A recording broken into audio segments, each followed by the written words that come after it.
دنیا میں انسان بے شمار ایسے گناہ کے کام کرتا ہے جنہیں وہ کوئی اہمیت نہیں دیتا، لہٰذا وہ اسے یاد ہی نہیں رہتے، لیکن اللہ اور اس کے فرشتے ہر انسان کا ایک ایسا مکمل ریکارڈ تیار کر رہے ہیں جس میں انسان کی کوئی چھوٹی سے چھوٹی کرتوت بھی درج ہونے سے رہ نہیں سکتی۔ قیامت کے دن اس کا یہی کچا چھٹا اس کے سامنے رکھ دیا جائے گا، تب اسے اپنی وہ سب کرتوتیں یاد آنے لگیں گی جو اس کے دل و دماغ سے یکسر فراموش ہو چکی تھی۔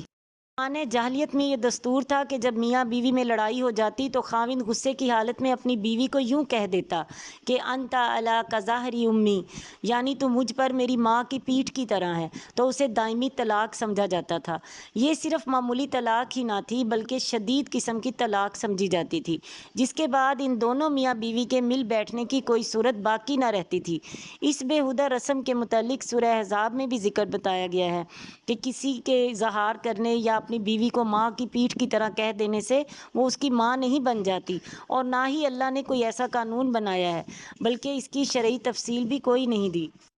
مجادلہ کی آیت نمبر 3 اور 4 میں زہار کا کفارہ یا ایسے معاملات کا حل شرعی بتایا جا رہا ہے، جس کا صاف مطلب یہ ہے کہ زہار سے اگرچہ طلاق واقع نہیں ہو جاتی تاہم یہ ایک گناہ کبیرہ ہے۔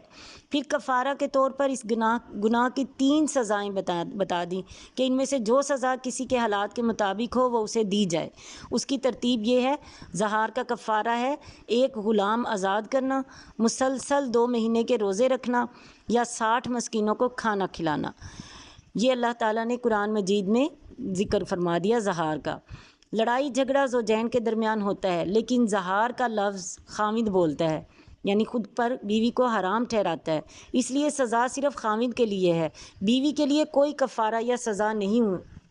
صحبت سے پہلے کفارہ کی ادائیگی لازمی ہے، ادائیگی سے قبل بیوی مرد پر حلال نہ ہوگی۔